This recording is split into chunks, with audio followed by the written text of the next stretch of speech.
बिस्मिल्लाहिर्रहमानिर्रहीम, अस्सलाम वालेकुम। तो आज मैं दोबारा जी क्वेश्चंस के साथ वही जो पिछले मैंने एक वीडियो डाला था, तो उसको मैं मज़ीद डिटेल में अब उर्दू में मैं आपको समझाने लगा हूँ कि जर्मनी में वर्क और स्टडी का क्या माहौल है, कैसे आप वर्क वीज़ा या स्टडी वीज़ा पे आ सकते हैं और क्या ऐसा पॉसिबल है कि ब्लॉक अकाउंट के बगैर आप जर्मनी आ पाओ। स्टार्ट कहाँ से करें, जर्मन सीखें, कहाँ से सीखें, कैसे सीखें और क्या चीज़ है जो मुझे सबसे पहले करनी चाहिए जर्मन आने से पहले या वीज़ा अप्लाई करने से पहले। सबसे ज़रूरी चीज़ क्या है जर्मन आने के लिए जो उसके बगैर पॉसिबल ही नहीं है वीज़ा मिलना, और कौन कौन से तरीके हैं, ठीक है ना। एक तो स्टडी के लिए आते हैं, वर्क के लिए आते हैं, तो इस तरह के तरीके कौन कौन से हैं और टाइम कितना लग सकता है ये वीज़ा प्रोसीजर वगैरह में सारा। तो ये सारे सवालों के जवाब इंशाल्लाह इस वीडियो में आपको मिल जाएंगे और उम्मीद है आप लोग सब्सक्राइब भी करेंगे और शेयर भी करेंगे अपने दोस्तों के साथ। तो स्टार्ट करते हैं।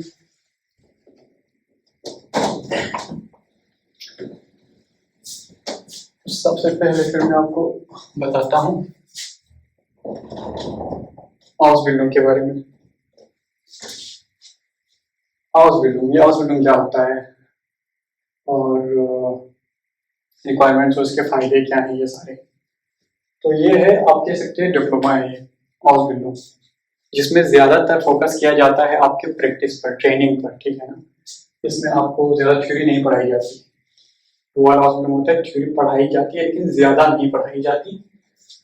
तो ये होता है आउसबिल्डिंग। ड्यूरेशन इसकी हो सकती है 2.5 साल से लेकर 3.5 साल तक। आउसबिल्डिंग बहुत सारे होते हैं, हर फील्ड में होते हैं और हर फील्ड के आपके रिक्वायरमेंट्स और जो टाइम ड्यूरेशन है वो डिफरेंट होता है। ज़्यादा टाइम लग सकता है कुछ आउसबिल्डिंग में, कुछ आउसबिल्डिंग में आपको टाइम कम लग सकता है। तो ये आप फायदे इसके बताए हैं अभी।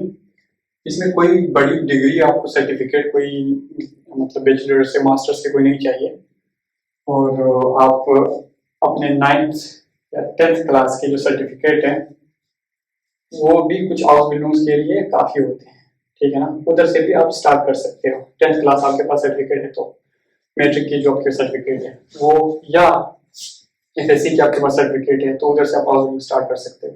लेकिन डिफरेंट हॉस्पिटल की रिक्वायरमेंट डिफरेंट होती है, जितनी आपके पास अच्छी डिग्री होगी या जिनमें आपके सब्जेक्ट्स थोड़े कम्प्लेक्स होंगे, आपके टेक्निकल होंगे, तो उस फील्ड में आपको हॉस्पिटल मिलने में आसानी होगी आप अगर ढूंढते हो तो। फॉर एग्जांपल अगर आपने अपने एफए या एफएससी में जो सब्जेक्ट्स हैं उसमें मैथ है, फिजिक्स है, तो फिर टेक्निकल फील्ड्स में आपको हॉस्पिटल मिलने में आसानी होगी। और अगर इस तरह के जो कॉम्प्लेक्स सब्जेक्ट्स नहीं है, मैथ फिजिक्स वगैरह नहीं है, तो दूसरे जो हॉस्पिटल हैं, मैं आपको बता रहा हूँ हर फील्ड में हॉस्पिटल हो सकता है। तो कारखान वगैरह के भी हॉस्पिटल होते हैं, या आप बोल दें नाई के हॉस्पिटल होते हैं, तो उनमें भी आपको मिल सकता है कॉन्ट्रैक्ट, लेकिन किस बेस पे, मैट्रिक के बेस पे, ठीक है ना। मतलब डिग्री में अगर आपके पास सब्जेक्ट्स कोई मैथ फिजिक्स वगैरह ना हो तो इनमें आपको हॉस्पिटल में वो मिल सकता है कॉन्ट्रैक्ट, वो आपको अप्लाई करना पड़ेगा खुद। और फायदे, और क्या फायदे इसके, एक तो डिग्री नहीं चाहिए होगी कोई, अपॉर्चुनिटीज बहुत हैं जॉब्स की। अच्छा, ये कुछ फैक्ट्स हैं जर्मनी के जो यहाँ की जो मुझे पता चले, डिफरेंट कंपनीज वगैरह वो आते रहते हैं इस जो प्रोग्राम में कर रहा हूँ इसमें। तो ये लोग बताते हैं कि कितने ज़्यादा जर्मन वालों को बंदों की ज़रूरत है, वर्कर्स की, स्किल्ड वर्कर्स की। सिर्फ 2027 में जर्मन के ऑलमोस्ट 90,000 लोग हो रहे हैं रिटायर्ड, ठीक है ना, रिटायर हो रहे हैं 90,000 लोग। और उनका जो जगह लेने वाले हैं ना, जो मतलब उनके जगह पर आने वाले हैं, वो सिर्फ 40,000 है। तो सिर्फ 2027 में आपका 50,000 लोगों का ये पार है। तो इतना ज्यादा इनको बंदों की जरूरत है, लेकिन रिक्वायरमेंट्स कम से कम इधर बात करने के लिए इनके पास, आपके पास जर्मन लैंग्वेज होनी चाहिए। तो ये बहुत जरूरी चीज है। चलिए फिर दोबारा आते हैं टॉपिक पर। गेट पेड, हाँ जी, आउसबिल्डिंग के दौरान आपको पैसे मिलते हैं, ठीक है ना। जब आप आउटबिल्डिंग स्टार्ट करते हो, डिफरेंट आउटबिल्डिंग के डिफरेंट वो हो सकते हैं। एवरेज आप बोल लें 800 यूरो तक आपको पर महीने के ये लोग पे करते हैं। एवरेज बोल रहा हूँ मैं आपको। और कुछ हॉस्पिटल में आपके 1000 तक भी हो सकते हैं, 1200 तक भी हो सकते हैं। तो ये साल के हिसाब से बढ़ते हैं। पहले साल फॉर एग्जांपल 800 है तो अगले साल आपको 1000 मिले, या हो सकता है पहले साल आपका 1000 है तो अगले साल 1100, फिर उससे अगले साल 1200, इस तरह तीसरे साल तक आपका 1200 तक पर महीने के आपको आते होते हैं। तो ये भी इसका एक फायदा है, आप सीख भी रहे हो और साथ साथ आपको पैसे मिल रहे हैं। प्रैक्टिकल आप सीधा वर्क कर रहे हो जॉब उधर ही कंपनी में एक तरह से फुल टाइम, ठीक है ना, सीख रहे हो। और ब्लॉग अकाउंट जब आप अप्लाई करते हो ऑलरेडी, अगर आपके पास कॉन्ट्रैक्ट है तो आपकी सिटी पे डिपेंड करता है कि उधर कितना खर्चा और किधर आपको हॉस्पिटल मिला है। फॉर एग्जांपल एक छोटी सिटी में आपको अगर हॉस्पिटल मिला है जो कि 800 यूरो आपको पे कर रहा है महीने के, और उस सिटी में रहने के खर्चे आपके इतने ज्यादा नहीं हैं, तो आपको ब्लॉग अकाउंट की बिल्कुल भी जरूरत नहीं पड़ेगी। अगर आप किसी बड़ी सिटी में हॉस्पिटल कर रहे हो और जो ये पे कर रहे हैं वो कम हो, तो फिर आपको जो हॉस्पिटल वाले पे कर रहे हैं और जो ब्लॉक अकाउंट 1 साल का ब्लॉक अकाउंट देना पड़ता है आपको, तो उन दोनों का जो डिफरेंस है वो पे करना पड़ता है सिर्फ। तो 1000-1200 यूरो तक या 2000 यूरो तक मैक्सिमम आपका बन जाता है। तो ब्लॉक अकाउंट सिर्फ 2000 यूरो आपको पे करने पड़ेंगे।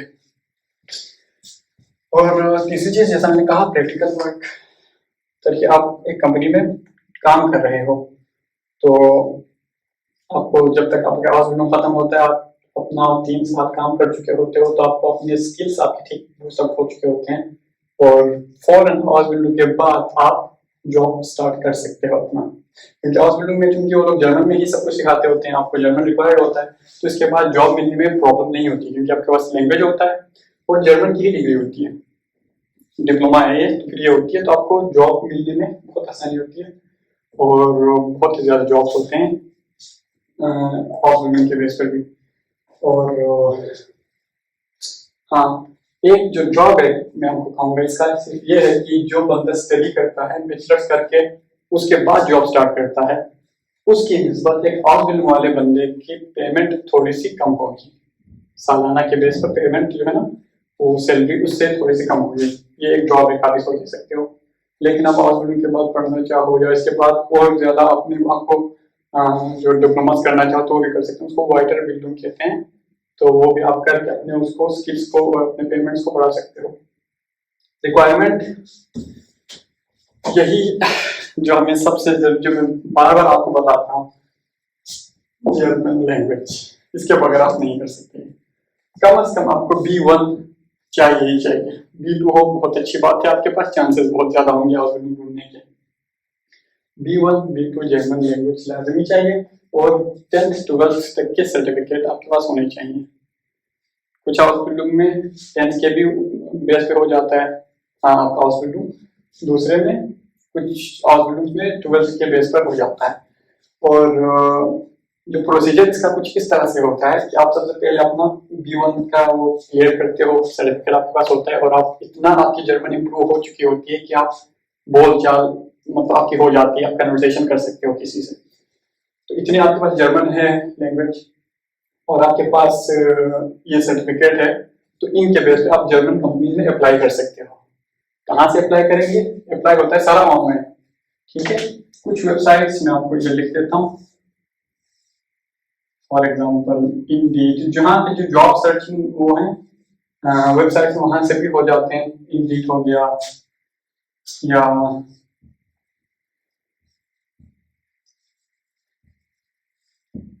Ausbildung.de, या Agentur für Arbeit, IHK, जो IHK ये होते हैं, इन सब के थ्रू आप अप्लाई कर सकते हो हॉस्पिटल के लिए। और वहां से फिर आपको वो लोग बताएंगे कि हाँ आप इस हॉस्पिटल के लिए सिलेक्ट हो गए हो। तो कुछ टेक्निकल अगर हॉस्पिटल में तो आपको कोई टेस्ट दे देता है 1.5 घंटे का, तो आप ऑनलाइन बैठ के टेस्ट कर लेते हो। टेस्ट पास अगर आप कर लेते हो तो वो लोग आपको इंटरव्यू के लिए आपको कहेंगे कि आपका इंटरव्यू होगा। तो आप यकीन, अगर आप पाकिस्तान में हैं या आप अपने कंट्री में हैं जहाँ भी, तो वहाँ आपको ऑनलाइन देना पड़ेगा इंटरव्यू। अब इंटरव्यू होगा आपका जर्मन में, इसलिए आपको ये चीज बहुत ही ये रिक्वायर्ड है कि इसलिए अब वहाँ इंटरव्यू में आपने उस बंदे को स्पेसिफाई करना है कि मुझे इतनी अच्छी जर्मन आती है कि मैं उधर आप लोगों से सीख सकता हूँ। और मतलब आप उसको जो इंटरव्यू आप करोगे तो जो भी वो पूछे उसका जवाब आप दे सको, जो बोल रहा हो आपको समझ आ सके।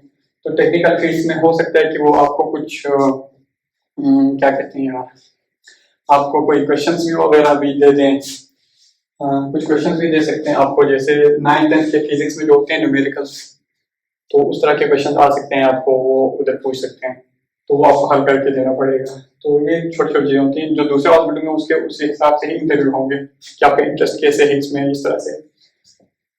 तो ये है हॉस्पिटल, ठीक है। तो इसकी रिक्वायरमेंट से सारा मैंने आपको डिटेल से बता दिया।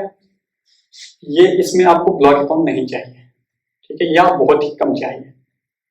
तो ये जो मतलब हमारे पाकिस्तान में मिडिल क्लास फैमिलीज जो हैं, जो ब्लॉक अकाउंट अफोर्ड नहीं कर सकते, 40-40 लाख रुपए एक साथ नहीं भर सकते, उनके लिए ये एक बहुत ही अच्छी आप कह लो अपॉर्चुनिटी है। वो लोग जर्मन सीख लें, बेशक आप यूट्यूब से सीख सकते हो, जर्मन कोर्सेज होते हैं, कोर्सेज आप कंप्लीट कर लो, फिर जाके बेहतर में जाके आप अपना एग्जाम दे दो, तो जर्मन B1 B2 निकाल लो, प्रैक्टिस करो, ऑनलाइन जर्मन फ्रेंड ढूंढ दो कहीं, जिस तरह से भी अपनी जर्मन प्रैक्टिस करो, अच्छी करो, और फिर इनके लिए अप्लाई करो।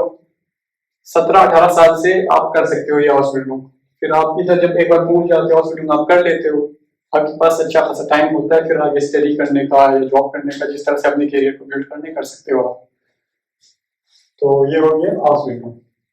अब आते हैं स्टडीज पे। स्टडीज पे वैसे भी काफी ज्यादा आपको वीडियोस मिल जाते हैं ऑनलाइन, तो फिर भी मैं आपको कुछ चीजें बता देता हूँ। अब स्टडी जर्मन में क्यों करनी चाहिए, तो बोलने की जरूरत ही नहीं है। स्टडी की जो क्या कहते हैं क्वालिटी ऑफ स्टडीज है, तो अपॉर्चुनिटीज वगैरह हैं जो भी हैं, वो सारे आपको पहले से पता है, तो ये तो आपको बोलने की जरूरत नहीं है। तो ये क्लासिकल स्टडीज की बात कर रहा हूँ मैं। अभी आगे वीडियोस में कुछ और भी टाइप्स के स्टडीज बताऊंगा जो आई थिंक सिर्फ जर्मनी में ही पाए जाते हैं, और अगर आपको उसकी क्या कहते हैं वो देखना है, वो इंफॉर्मेशन आपको चाहिए, तो जरूर कमेंट कीजिएगा। वो आप ज्यादातर हम ढूंढ रहे होते हैं स्कॉलरशिप्स, ठीक है ना, तो स्कॉलरशिप बहुत ही कम मिलते हैं जर्मन में, स्कॉलरशिप इतने ज्यादा होते नहीं है। उसके अलावा एक और टाइप का जो स्टडीज होते हैं ना, तो एक टाइप की स्टडी होती है डुआल स्टूडियम करके, जिसमें आप स्टडी कर रहे होते हो एक होपशुले में या एक यूनिवर्सिटी में, और साथ साथ एक कंपनी में काम भी कर रहे होते हो। मतलब एक सेमेस्टर आपने स्टडी कर लिया, अगले सेमेस्टर आपने काम कर लिया, तो इस तरह से भी हो सकता है। तो वो आपको पे करती होती है पूरे साल, ठीक है ना, तो आपका खर्चा निकल आता है उससे। और मतलब आप बचाओ तो फिर बचत भी हो सकती है। उसके बारे में कभी और बात करेंगे डुअल स्टूडियम के बारे में। अगर इंटरेस्टेड है तो आप लोग उसको कमेंट कर सकते हो, और उसका मैं बता दूंगा। स्टडी जो नॉर्मल है इसमें थ्योरीज होते हैं ज्यादातर, हॉस्पिटल में प्रैक्टिकल, मैंने कहा था आपको प्रैक्टिकल ज्यादा होता है, स्टडी में ज्यादातर आपके पास थ्योरीज आ जाएंगी। और पार्ट टाइम जॉब की अपॉर्चुनिटी आपको होती है। अभी रिसेंटली ये लॉ जो चेंज हुआ है जर्मन का, जो मार्च में अभी अप्लाई होगा, तो उसके बेस पे आपको 140 डेज क्या कहते हैं 140 full time 140 days per year आपको जॉब अलाउड होती है एज ए स्टूडेंट, ठीक है ना। पहले 120 थी, अभी 140 हो गई है। और इसके लिए रिक्वायरमेंट्स जो है ना, 3 मैंने आपको बता दिए तरीके। एक एफएससी कर लो, एफएससी के बाद फिर आप जर्मन थोड़ी सी सीख लो B1 तक, फिर इधर आके स्टूडेंट कोलिग करो। 1 साल का होता है स्टूडेंट कोलिग, और स्टूडेंट कोलिग में आपको बेसिक क्या कहते हैं जो इनके सब्जेक्ट्स हैं, फिजिक्स, केमिस्ट्री, बायोलॉजी, या जो भी आपका फील्ड है उस हिसाब से आपको सब्जेक्ट्स भी पढ़ाए जाते हैं। और साथ साथ इसके एंड पे C1 का एग्जाम भी होता है। तो इसके एक एग्जाम होता है फर्स्ट स्टेडियम प्रूफ करके, तो ये एग्जाम आप पास कर लेते हो तो C1 और सारा कुछ इसमें रिक्वायरमेंट पूरी हो जाती है 13 इयर्स एजुकेशन की। तो उसके बाद आप जर्मन यूनिवर्सिटी में पढ़ सकते हो। दूसरा तरीका ये है कि आप एफएससी कर लो, 1 साल अपनी यूनिवर्सिटी में पढ़ लो पाकिस्तान में, ठीक है ना, जो फील्ड आप पढ़ना चाहो। उसके बाद आप लैंग्वेज कर लो, आपकी मर्जी जर्मन करो या इंग्लिश में करो। फिर आगे उस हिसाब से अगर आप इंग्लिश में करते हो तो फिर इंग्लिश में आप कोई बैचलर्स की डिग्री ढूंढो, उसके लिए अप्लाई करो, फिर जर्मन में आप आ सकते हो। तीसरा तरीका ये है कि ए लेवल्स कर लो। ए लेवल्स में 3 सब्जेक्ट मिनिमम आपके पास होने चाहिए। फिर उसके बाद लैंग्वेज आइल्स या जर्मन लैंग्वेज C1, फिर उसके बाद आप यूनिवर्सिटी में आ सकते हो। अब इनमें अगर आप इंग्लिश उसके बेस पे आते हो, इसका तो कोई नहीं लगता इंग्लिश में, बाकी इन दोनों का अगर आप इंग्लिश बेस पे अगर आप जर्मन यूनिवर्सिटी में आते हो, तो बाद में आपको जॉब अप्लाई करने के लिए जर्मन लैंग्वेज चाहिए होगा। तो अगर आप इंग्लिश बेस पे आए हो तो लाजमी है कि आप इस स्टडी के दौरान जर्मन सीख लो किसी भी तरह, क्योंकि ये स्टडीज आपकी खत्म होंगी तो जॉब मिलने में आपको आसानी होगी। ये हो गई स्टडीज, ठीक है। अब जॉब अपॉर्चुनिटीज जो है इन दोनों का उसके सूरत हाल क्या है। अगर आप हाउस बिल्डिंग कर लेते हो तो उसके फौरन बाद, हाउस बिल्डिंग के फौरन बाद उसी कंपनी में आपको हो सकता है, आप अगर अच्छे हो, आपकी जो टेस्ट आपने इनसे दिया है वो आपके सही से निकल गए हैं और कंपनी वालों को आप पसंद आ गए हो, आप काम सही करते हो, तो उधर भी मिलने के चांसेस होते हैं। ठीक है ना, मिल जाते हैं। ठीक है, अगर उधर नहीं मिला तो कहीं और आप अप्लाई कर सकते हो जॉब के लिए, और कोई रिक्वायरमेंट नहीं है और आपके पास है, आप जॉब कर सकते हो डायरेक्टली। स्टडी जैसा कि मैंने बताया, इंग्लिश में आपने की हो तो आपको लैंग्वेज करना पड़ेगा जर्मन में ज्यादातर सूरतों में। अगर आपने आईटी में किया हो तो पॉसिबिलिटीज हैं, आपके चांसेस बन जाते हैं कि बिना लैंग्वेज के भी, जर्मन लैंग्वेज के भी आपको जॉब मिल जाए। लेकिन जर्मन लैंग्वेज आपको सिर्फ जॉब के लिए नहीं, बहुत सारी चीजों के लिए जरूरत पड़ती है। इस बात में आपको पासपोर्ट अगर लेना हो तो भी जर्मन लैंग्वेज रिक्वायर होता है, तो बेहतर है कि किया जाए जर्मन लैंग्वेज। तो ये था आज का वीडियो। आई थिंक, उम्मीद है कि मैंने आपके क्वेश्चंस और आपके कंफ्यूजन दूर की होंगी इसमें। और आपको कोई और चीज जर्मन के बारे में जानना हो, लाइफ स्टाइल, लिविंग और लिविंग कॉस्ट वगैरह, या इनके जो कॉस्ट हैं, या जो भी आपके क्वेश्चन हैं, वो आप बिल्कुल पूछ लें कमेंट्स में, तो वो भी क्लियर कर दूंगा आपके लिए इंशाल्लाह नेक्स्ट टाइम जब टाइम मिलता है तो। तब तक के लिए अपना ख्याल रखिएगा। अल्लाह हाफिज।